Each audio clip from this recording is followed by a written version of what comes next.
The Chennai Shopping Mall Shravana Sambaram KG Sale Nakshi Jewelry Mela Flat 50% off. నమస్తే, welcome to I dream. నేను మీ విజిత. ప్రస్తుతం మనతో పాటు ఉన్నారు ఇస్కాన్ టెంపుల్ నుంచి ప్రణవానంద ప్రభుజీ. వారి ప్రవచనాల రూపంలో, వారి మాటల రూపంలో మనకు ఎన్నెన్నో మంచి విషయాలు ప్రతిసారి తెలియజేస్తూనే ఉంటారు. మనకున్న సందేహాలన్నింటినీ నివృత్తి చేస్తూనే ఉంటారు. అయితే నిజంగా భగవంతుడికి మనందరం కూడా భక్తులమే.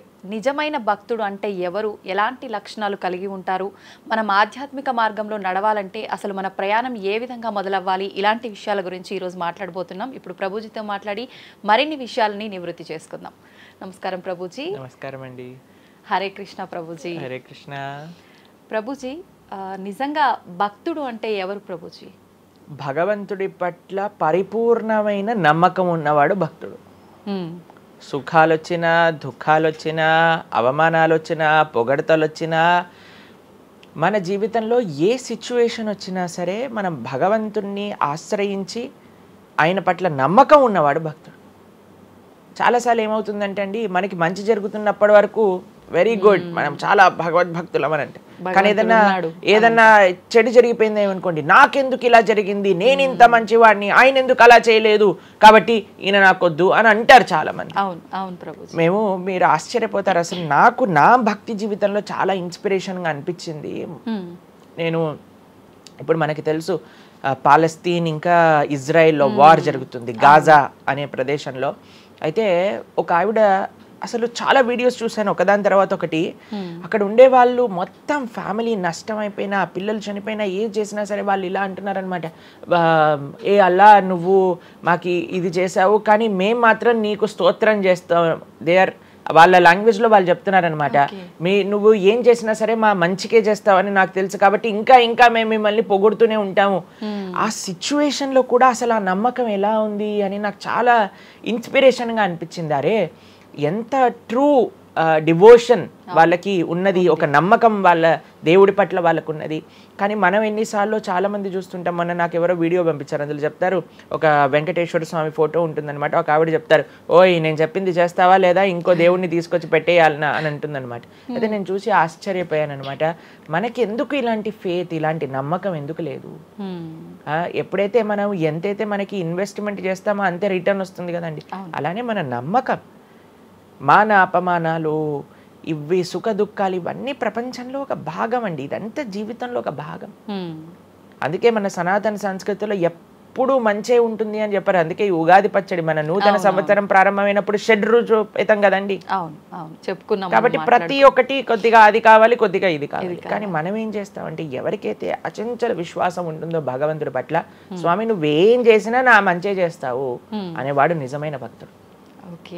కాబట్టి ఎక్కడి నుంచైనా ఆ విశ్వాసం, ఆ శ్రద్ధ కానీ మనం నేర్చుకోగలిగితే ఇట్ ఈస్ ఎక్స్ట్రీమ్లీ వండర్ఫుల్ అనమాట.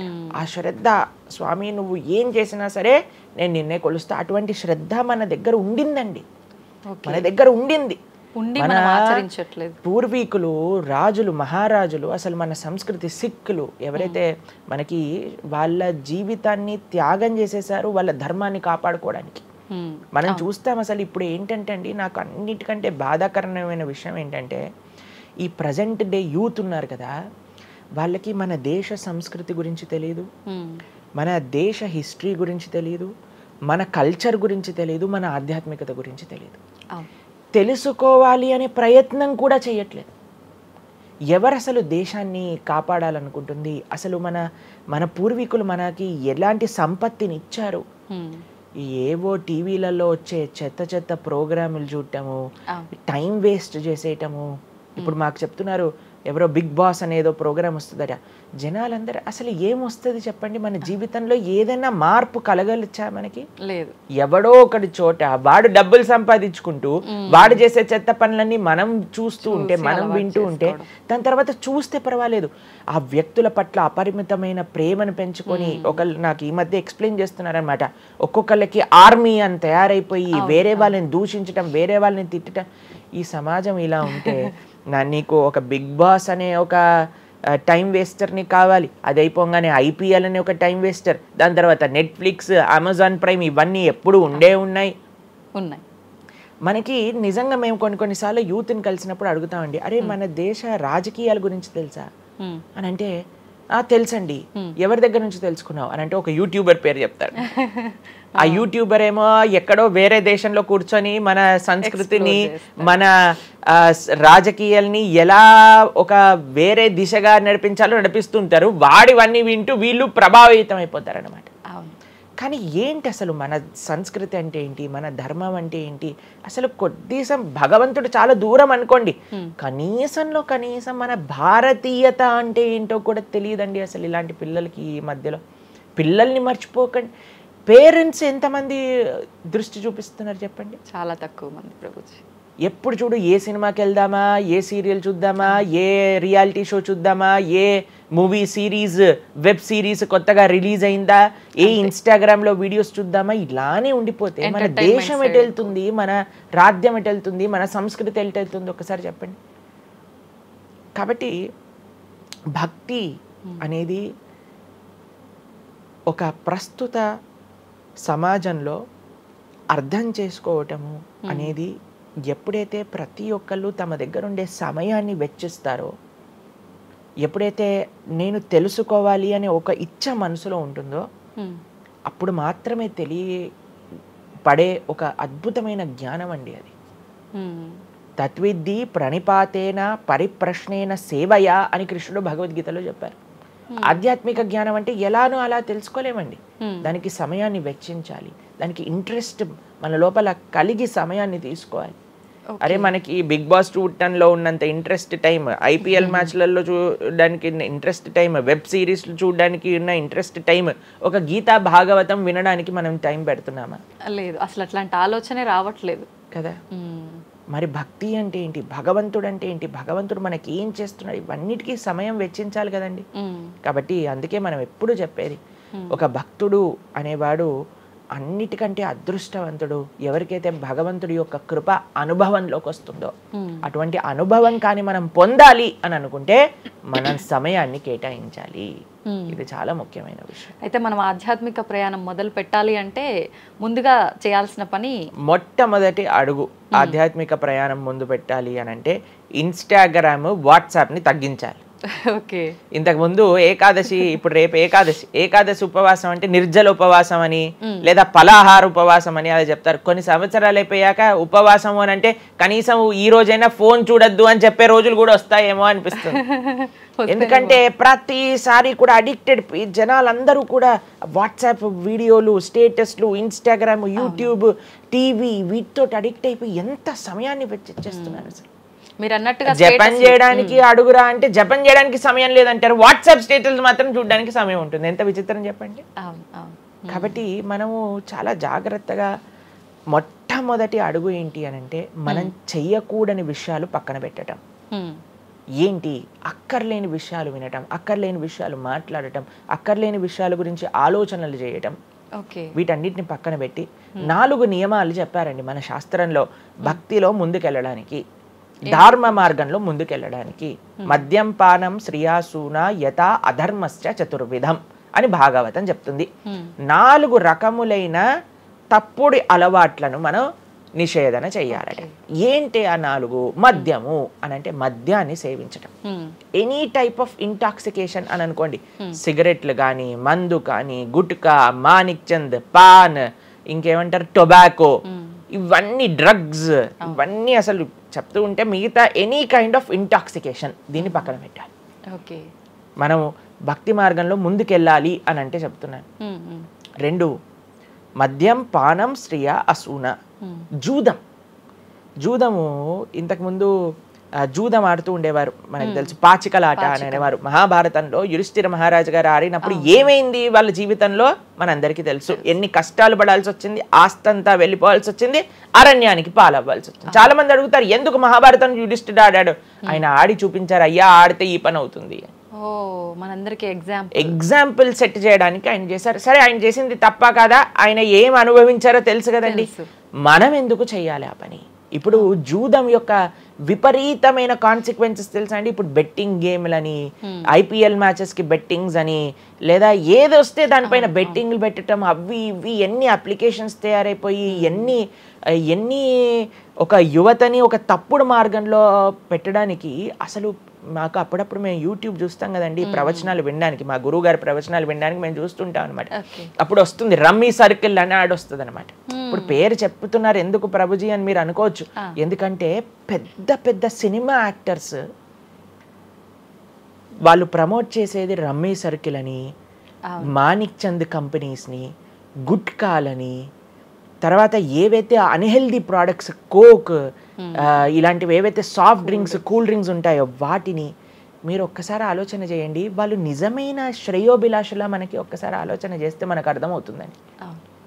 మొత్తం ఒక దగ్గర ప్రపంచం అంతా ఇవి తప్పు, ఇవి మీకు మంచిది కాదు అని మొత్తుకుంటుంటే మీరు ఎవరైతే మీరు హీరోయిన్ నా రోల్ మోడల్ అని అనుకుంటున్నారో వాడు మీకు నేర్పించేది ఏంటి అని అంటే నువ్వు ఈ పేకాట ఆడు, నువ్వు గుట్కా తిను, నువ్వు కూల్ డ్రింక్ తాగు, నీ జీవితం ఏమైనా మాకు పర్వాలేదు. మేము ఎక్కడికి వెళ్ళినా నోరు నొప్పొచ్చేటట్టు అరిచి చెప్తున్నా అయ్యా ఇవి మంచిది కాదు, మీరు మంచి మార్గంలో ఉండండి, ఆరోగ్యాన్ని జాగ్రత్తగా పెట్టుకోండి, మనసు జాగ్రత్తగా ఉండండి, ధర్మాన్ని ఆచరణ చేయండి అని మేము చెప్తుంటే కానీ జనాలకి వీటిలలో ఇంట్రెస్ట్ లేదు. వీళ్ళకి నా రోల్ మోడల్ వాళ్ళు, నా రోల్ మోడల్ ఇది అని ప్రొద్దు నుంచి రాత్రి దాకా ఇన్స్టాగ్రామ్లో చూడటం, వాళ్ళగా మాట్లాడటం, వాళ్ళగా వస్త్రాలు వేసుకోవటం, వాళ్ళలాగా మేము కూడా వాళ్ళలాగా అవ్వాలి అని అనుకుంటే వాళ్ళు ఏం నేర్పిస్తున్నారు మీకు ఒక్కసారి ఆలోచన చేయండి. ఎంతమంది దేశంలో ఉండే యువత మొత్తం కూడా తప్పుడు మార్గంలోకి వెళ్తే మన భారతదేశ భవిష్యత్తు ఏం కావాలో ఒకసారి చెప్పండి. కాబట్టి ఫస్ట్ ఏమన్నా మనం ఇంటాక్సికేషన్, సెకండ్ గ్యాంబ్లింగ్ అని అంటారు, జూదం, ఏ ప్రకారమైన జూదమైనా సరే దాన్ని పక్కన పెట్టాలి. మూడవది మాంసాహారాన్ని సేవించటం, ప్రాణిహింస చెయ్యకూడదు, భగవద్భక్తి మార్గంలో ముందుకెళ్ళాలి, భగవంతుని తెలుసుకోవాలి అని అంటే మనం లాస్ట్ టైం దీని గురించి మాట్లాడుకున్నాం, మనం ఎక్స్ప్లెయిన్ చేసామన్నమాట క్లియర్గా ఎందుకు మనం మాంసాహారాన్ని స్వీకరించకూడదు అని. అది భౌతికంగా మనకి మంచిది కాదు, ఆరోగ్యరీత్యా మంచిది కాదు, ఎమోషనల్గా మంచిది కాదు, ఎన్వైరన్మెంటల్గా మంచిది కాదు, స్పిరిచువల్గా మనకి మంచిది కాదు అని ఈ రీజన్స్ అన్ని చెప్పాం. అయితే నిన్నటి రోజున మాకు ఆ వీడియో పంపించారనమాట. సరే ఏమున్నాయి అబ్బా కమెంట్స్లో అని చదువుతుంటే చాలామంది అన్నారు రోజు ఈ వీడియో చూడటం వల్ల మేము మాంసాహారం తినటం మానేసాము, మాకు క్లారిటీ వచ్చిందని చాలా కమెంట్స్ ఉన్నాయి. కొంతమంది ఏం రాశారు తెలుసా అండి, మరి ప్లాంట్స్కి, మరి ఆకుకూరలకి, తర్వాత మనం పండించే మొక్కలకు కూడా ప్రాణం ఉంది కదా అని. మీకు ఒక విషయం చెప్తాను, చాలామంది ఈ ఆర్గ్యుమెంట్స్ చెప్తారండి, నాన్ వెజిటేరియన్ మానేసేయండి అని అంటే మరి మీరు జీవహింస చేయట్లేదా, మీరు కూడా మొక్కల్ని కట్ చేస్తున్నారు కదా అని అడుగుతారు. ఇప్పుడు దానికి 2-3 విషయాలు మీకు ప్రస్తావన చేస్తాను. ఒకటి, మీరు పాలకూరని, గోంగూరని, తోటకూరని కొయ్యడానికి వెళ్ళినప్పుడు అది గట్టిగా అరుస్తూ చంపేయకు నన్ను, ఏదో ఒకటి రక్తం కారటం, అది ఇలా గార్లో ఎగరటం ఇలాంటివి చేస్తుందా అండి? లేదు. ఎప్పుడైనా మీరు ఆపిల్ పండుని కొయ్యడానికి వెళ్ళినప్పుడు ఆపిల్ పండుని ఇలా అనగానే దాంట్లో నుంచి రక్తం చెట్టులో నుంచి దారాలుగా కారుతుంటుందా అండి?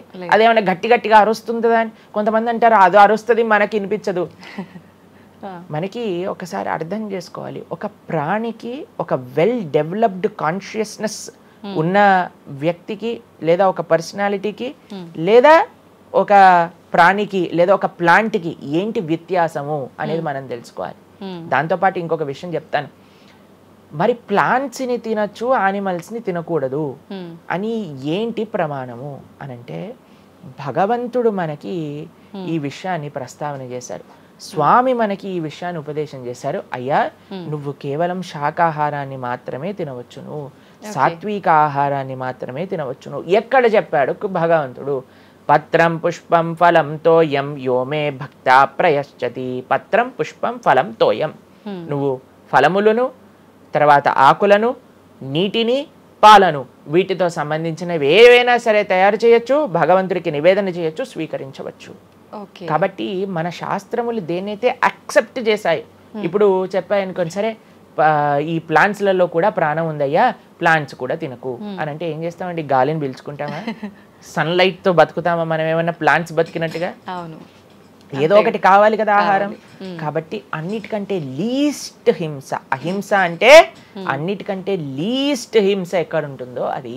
కాబట్టి మనకి శాస్త్రం ఆమోదన చేసింది, నువ్వు ఈ ఏవైతే హర్బివోరస్ అని అంటారు చూడండి, ఏవైతే పశుపక్షాదులు కాకుండా ఏవైతే మొక్కలు ఉంటాయో, ఏవైతే ధాన్యం ఉంటుందో, ఏదైతే ఫలములు ఉంటుందో దాన్ని స్వీకరించు అని.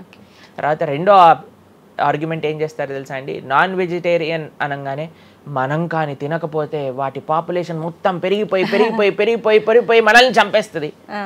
అయ్యా నువ్వొక్కడు మారటం చేత ఏమీ అవ్వదు. అవును, మొత్తం మారిపోదు.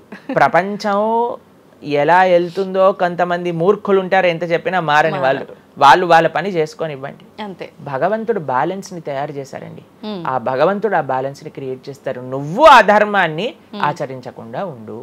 కాబట్టి 3 చూసాం ఏంటి, మద్యం, పానం, శ్రియ, సూన. ఒకటి intoxication, gambling, meet eating. Last Prabhuji ఒక చిన్న డౌట్, ఇప్పుడు మాంసాహారం తినొద్దు మన శాస్త్రంలో ఎక్కడ తినమని చెప్పలేదు అని అన్నారు కదా, మరి గ్రామ దేవతలకి కోళ్ళు మేకలు ఇలాంటివన్నీ బలిస్తుంటారు కదా, మరి అది ఎక్కడ ఉంది అసలు? మీరు అమ్మవారిని జగన్మాత అని పిలుస్తారు తెలుసా, మీరు ఎప్పుడైనా అంటారా? అమ్మ అంటారు అంతేనా? ఒక తల్లితనంలో మీరు కూడా మదర్ కదండి, మీ పిల్లలకి ఏదైనా ఒక చిన్న బాధ కలిగితే మీరు ఓర్చుకోగలుగుతారా చెప్పండి? లేదు. అస్సలంటే అసలు అలాంటి ప్రస్తావనే తేయకూడదు ప్రభుజీ అని అంటారు. అవును అంతేనా కదా? మరి జగన్మాత అని మనం అంటున్నప్పుడు ఆ జగత్తుకి తల్లి, జగత్తు మొత్తం అని అంటే ఆ పక్షి ఆ ప్రాణి కూడా అదే జగత్తులో పుట్టిందే కదా, అంటే ఆ ప్రాణికి కూడా ఆవిడే కదా తల్లి. ఆ తల్లి ముందు మనం ఇలాంటి పనులు చేస్తే అమ్మకి నచ్చుతుందా నచ్చదా చెప్పండి? నచ్చదు. కాబట్టి ఇవన్నీ ఎక్కడొచ్చాయి అని అంటే మధ్యలో ఎక్కడో ఒక చోట కొన్ని తప్పుడు ఆచరణలన్నీ కూడా మన లోపలికి దూసుకొచ్చేసాయి అన్నమాట. కానీ బలి అనేది ఎప్పుడు ఇవ్వకూడదు. సాత్వికమైన ఆరాధన అన్నిటికంటే శ్రేష్టమైన ఆరాధన. ఈ బలులు ఇవ్వటం వీటన్నిటిని తామసిక ఆరాధన అని అంటారు. కాబట్టి మనము ఎంతైతే మీరు బలి అంటే ఏంటో తెలుసా అండి, ఏదో ఒకటి సమర్పణ చేయటము. సమర్పణ చేయటాన్ని దాంట్లో ప్రాణిని సమర్పణ చేయటం కంటే మనకుండే అహంకారాన్ని సమర్పణ చేస్తే అమ్మవారు ఇంకా ఆనందిస్తారు. మన దగ్గర ఉండే దంభాన్ని సమర్పణ చేసేస్తే, బలిచ్చేస్తే ఇంకా ఆనందంగా ఉంటారు. దంభము అని అంటే గర్వం. అహంకారము దంభము ఈ రెండిట్లో వ్యత్యాసం ఏంటో తెలుసా అండి? గర్వము అని అంటే మనం చేసిన దానికి మనం గర్వపడటం అనమాట. నేనే చేశాను, నా అంతటి వాడు లేడు. దంభము అంటే చెయ్యని దానికి కూడా గర్వపడడం. కాబట్టి మనకుండే అభిమానాన్ని, మనకుండే ఆ లోభాన్ని, వీటన్నిటిని అమ్మవారికి సమర్పణ చేయండి, ఇంకా మంచి, ఇంకా ఆనందిస్తారు. అందుకే మనం తల నీలాలు ఇస్తాం. చాలా మందికి తెలియదు అసలు దేవుడు ఏం చేసుకుంటాడండి మన జుట్టుని, డాండ్రఫ్ తోటి ఉన్న జుట్టుని. దేవుడికి ఎందుకు సమర్పణ చేయాలి మనం తల నీలాలు అని అంటే, అయ్యా నేను జుట్టు ఉంటే ఎప్పుడు కూడా ఇలా ఇలా ఇలా హెయిర్ స్టైలింగ్ చేసుకుంటూ నేనేదో చాలా హ్యాండ్సమ్ మ్యాన్, చాలా హ్యాండ్సమ్ ఉమెన్ అనుకుంటూ ఉంటారు కదా అందరు కూడా. అయ్యా నా యొక్క ఆ సెల్ఫ్ కాన్షియస్నెస్ ని సమర్పణ చేస్తున్నా నీ దగ్గర. మనం గుడికి వెళ్ళి కొబ్బరికాయ కొడతాం. కొబ్బరికాయ ఎందుకు కొడతామండి? మనం కూడా అలాంటి హార్టెడ్ వ్యక్తులం అనమాట. మనకు కూడా ఆ గర్వంతో మనం కూడా అంత పైనుండే షెల్ ఉంటుంది కదా, ఎంత హార్డ్గా ఉంటుంది. కానీ ఎప్పుడైతే అది పలగొట్టేస్తామో అప్పుడు లోపల మంచి తీయటి నీరు మనకి దొరుకుతుంది. కొబ్బరి ఎంత స్వీట్గా ఉంటుంది అది మనకు కలుగుతుంది. మన హృదయంలో ఆ సున్నితమైన భావాలు ఉన్నాయి, కానీ మనకుండే అజ్ఞానము, మనకుండే అహంకారం, మనకుండే అవిద్య దాన్ని ఆపేస్తుంది. అందుకే భగవంతుడి ముందు, స్వామి నీ ముందు నా అహంకారాన్ని సమర్పణ చేస్తున్నా అనే భావనతో మనం కొబ్బరికాయ కొట్టాలి. అంతేగాని కొబ్బరికాయ తీసుకెళ్ళి కొట్టేసి నేను ఈరోజు 108 కొబ్బరికాయలు కొట్టాను దేవుడి దగ్గర అనే అహంకారం వచ్చింది అనుకోండి, కొబ్బరికాయ కొట్టడమే వేస్ట్, ఫలితం లేదు. కాబట్టి మనందరం అర్థం చేసుకోవాలి అసలు ఏంటి భావన. బలి అని అంటే ప్రాణి బలి కాదయ్యా, నీ దగ్గర ఉండే చెడు గుణాలను బలి. కాబట్టి ఈ 3 విషయాలు అయిపోయి 4వ విషయం ఏదైతే మనం చేయకూడదో ఇల్లిసిట్ సెక్స్ అని అంటారు, వ్యభిచారము అని అంటే పురుషులు స్త్రీలు, స్త్రీలు పురుషులు. నిన్నే ఒకళ్ళు చెప్తున్నారు, ఒక టీవీలో ఒక న్యూస్ వచ్చిందట, one of the most famous యాక్టరో లేదా ఇంకెవరో వాళ్ళ హస్బెండ్ని వేరే స్త్రీలతో పాటు పట్టుకున్నారు అని మాకు ఒక న్యూస్ నిన్న ఒకళ్ళు చెప్తున్నారు అనమాట. అంటే వాళ్ళు ఏం చెప్పారంటే నాకు, ప్రభుజీ సమాజంలో ఇలాంటివి ఎన్నో కేసులు వస్తున్నాయి ప్రభుజీ, ఈ మధ్యలో న్యూస్లో ఇలాంటివి అయితే తరచుగా మనం చూస్తూ ఉన్నాము, కాబట్టి ఈ సమాజం ఎటువైపు వెళ్తుందో తెలియట్లేదు ప్రభుజీ అని అంటే మేము వాళ్ళకి చెప్పాం, సమాజాన్ని ఎందుకు ఇటువైపు నడుస్తుంది అని అంటే మనం చూపించే విషయాలు అలా ఉన్నాయి, చూపించే సినిమాలు అలా ఉన్నాయి, చూపించే సీరియల్ అలా ఉన్నాయి, చూపించే ఆదర్శమైన వ్యక్తులు అలా ఉన్నారు. మనం ఎవరైతే హీరోలు అనుకుంటున్నామో వాళ్ళు ప్రొద్దున లేస్తే విడాకులు తీసుకొని ఇంకొకరిని పెళ్లి చేసుకొని, విడాకులు తీసుకొని ఇంకొకరిని పెళ్లి చేసుకొని, ఇలాంటివి చూస్తుంటే మనం కూడా అది నార్మలైజ్ అయిపోయింది మన భారతీయ సంస్కృతిలో. కానీ ఎక్కడైతే ధర్మం ఉంటుందో, రాముడు ఆదర్శంగా ఉన్న వ్యక్తి ఎప్పుడూ అలాంటి తప్పు చేయలేదండి. ఎందుకంటే రాముడు ఏకపత్ని వ్రతుడు.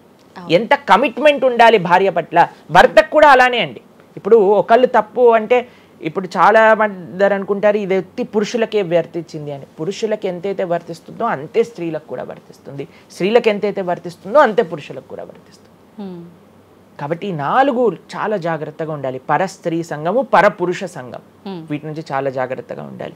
ఈ 4 కానీ మనం ఆచరించగలిగితే మన జీవితంలో, చెయ్యకూడనివి 4, చెయ్యాల్సినవి 4. ఇప్పుడు మనం చెయ్యకూడనివి 4 గురించి విన్నాం కదా. చెయ్యాల్సిన 4 ఏంటో ఒక నిమిషంలో చెప్పేస్తా. మంచి భక్తుల యొక్క సాంగత్యం, మంచి పుస్తకాలు చదవటం, భగవన్నామాన్ని జపం చేయటం, మంచి ఆహారాన్ని స్వీకరించటం. ఈ 4 చేస్తే మనం డైరెక్ట్గా భగవంతుడి యొక్క శ్రీచరణాల దగ్గర ఉంటాం అనమాట. ఓకే, ఇవన్నీ జరగాలి అని అంటే మనం ఆధ్యాత్మికం వైపు మన మనసును మళ్ళించాలి. మనకి ఆధ్యాత్మికము అవసరము అని మనం తెలుసుకోవాలి. ఎప్పుడైతే తెలుసుకుంటామో మనం సమయాన్ని ఇవ్వగలుగుతాం. ఓకే ప్రభుజీ, జపం అని అంటుంటారు. నిజంగా జపం అంటే ఏంటి ప్రభుజీ? ఏ విధంగా జపం చేయాల్సి ఉంటుంది? జపము మనకి కలియుగంలో తరించడానికి మార్గం. కృతేయ ధ్యాయతో విష్ణుం త్రేతాయాం యజతోమకై ద్వాపరే పరిచర్యాయాం కలో తత్ హరికీర్తనం అని చెప్పారు. భగవంతుడి యొక్క నామ జపం అత్యంత శ్రేష్టమైనది. కృష్ణుడు భగవద్గీతలో ఏం చెప్తారో తెలుసా అండి?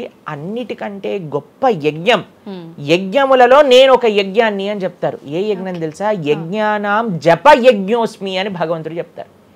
అన్నిటికంటే గొప్ప యజ్ఞం జపం చేయడం అనమాట. ప్రతిరోజు జపం చేయాలి. మనందరం మేము ప్రతిరోజు 2 గంటల పాటు జపం చేస్తాం ప్రొద్దున పూట. ఏంటి జపం చేయాలి? భగవన్నామాన్ని జపం చేయాలి. భగవన్నామము అత్యంత సులభంగా మనల్ని భగవంతుడి యొక్క కృపని తెచ్చిపెడుతుంది, భగవంతుడి యొక్క రియలైజేషన్ మనకిస్తుంది అనమాట. అందుకే హరిర్నామ హరిర్నామ హరిర్నామేవ కేవలం కలోర్నాస్తేవ నాస్తేవ నాస్తేవ గతిరన్యద అని చెప్పారు. అన్నిటికంటే శ్రేష్టమైనది ఎటువంటి రూల్స్ అండ్ రెగ్యులేషన్స్. ఇప్పుడు కొంతమంది అనుకుంటారు జపం అంటే చాలా రూల్స్ ఉండాలి, అది చేయాలి ఇది చేయాలి అని. ఏం లేదు, చక్కగా శుచిగా ఉండండి, శుభ్రంగా ఉండండి, భగవంతుడి ముందు దీపం పెట్టండి, కూర్చోండి, ఒక జపమాల పట్టుకోండి. హరే కృష్ణ కృష్ణ కృష్ణ హరే హరే, హరే రామ రామ రామ హరే హరే. సింపుల్ మంత్రం, ఎవరైనా చేయొచ్చు, ఎటువంటి కాంప్లికేషన్స్ లేదు. ఏ స్థితిలో ఏ అవస్థలో ఉన్న వాళ్ళైనా సరే చక్కగా జపం చేయొచ్చు. ఎటువంటి నియమాలు లేదు. ఎప్పుడైనా సరే చక్కగా భగవన్ నామానికి నియమం లేదు, మంత్రాలకి నియమాలు ఉన్నాయి, కానీ ఇది భగవన్ నామం. ఇటువంటి నామాన్ని కానీ మనం హరినామం అని అంటారు దీన్ని. ఈ హరినామాన్ని కానీ చక్కగా జపం చేయగలిగితే మనకి బ్రహ్మాండమైన ఫలితాలు, ఆ భగవంతుడి యొక్క కృప మనం ఎక్స్పీరియన్స్ చేయగలుగుతాం మన జీవితంలో.